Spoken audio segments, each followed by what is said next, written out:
Gateworld Play.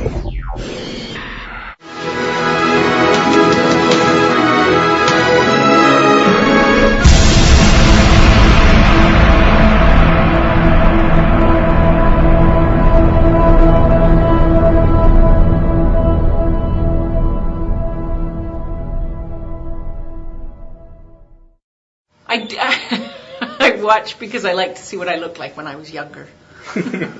No, I actually am a fan of the show. I think it's a good show. It's hard for me to watch current or recent episodes because I'm too self-critical. But I watch earlier episodes and just enjoy it for the show that it is. I watched one, Beneath the Surface, the other day was on. And I thought, wow, Pat Carter and O'Neill, they have really good chemistry. I wonder whatever happened to them. Why they never got together. And I was like, oh. And it's because I can now detach myself from those. But, sort of season 7 on, I can't detach myself from yet. And I watch like season 9 and I go, oh, I just came back and I had a new baby. And Olivia was teething that day. Or, it's a little harder to step back from it.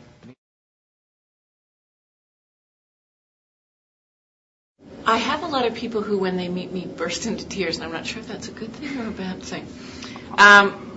But profound in that people tend to share a lot of their life stories with me, which I think is just a great gift that I have been given, that people feel comfortable enough to tell me a lot about themselves. And so then when I meet them in person, and there's this...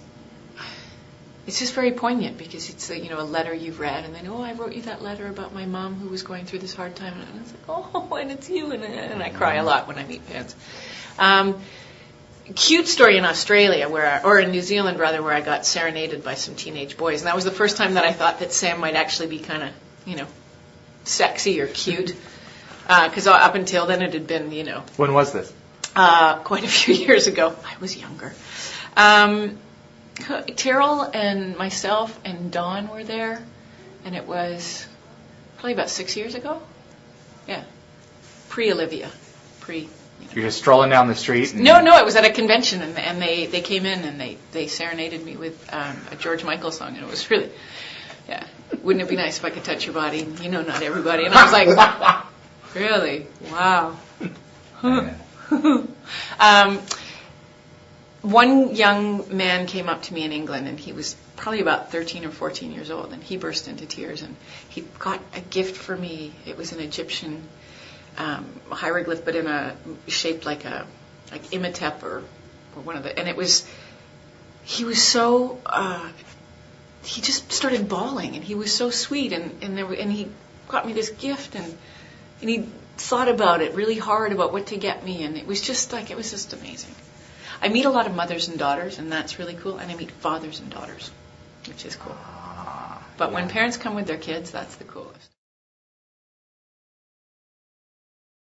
I was part of a re-enlistment ceremony. What happens is sometimes you have a tour of duty, or you have a tour that you do like a 2-year stint, and then you have to leave the military and then re-enlist. But it happens within 24 hours. But I was asked to be part of a re-enlistment ceremony. And it was amazing. And I actually read the rights to the... Yeah. And then I got this, the flag folded in the triangle in a box with the badges, and... I'm telling you, like crazy.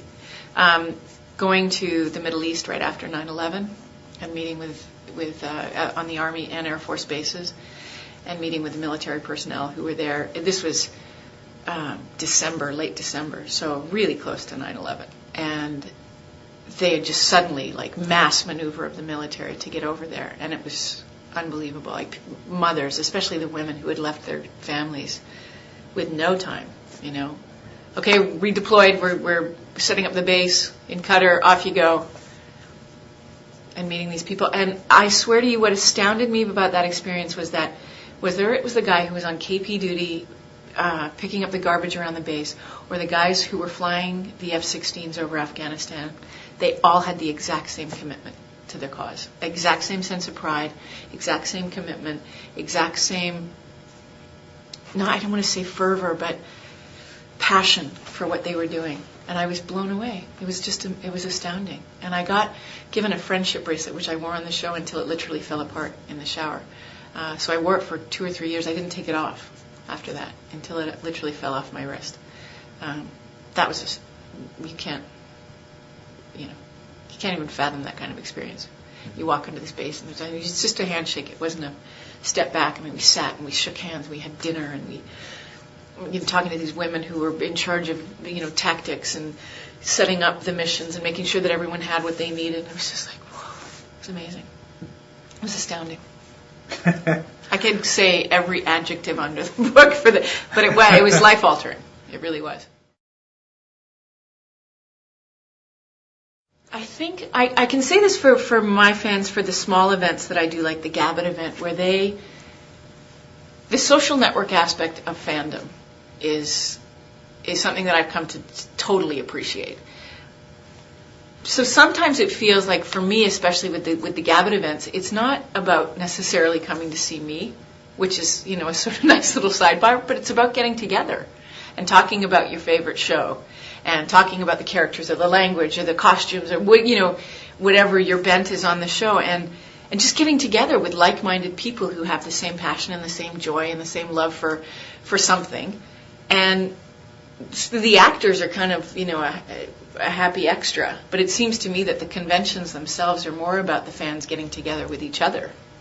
You get to take your picture with your favorite actor, which is lovely, and autographs. And for me, again, too, the reason I like to go to the ones that I go to when I can is to say hi face to face, is to have those kind of experiences where the fans come up to you and say, "You changed my life," or "I did this because of your character," or But I think the fans go to talk to each other as much as anything, because it's a great atmosphere, and you see people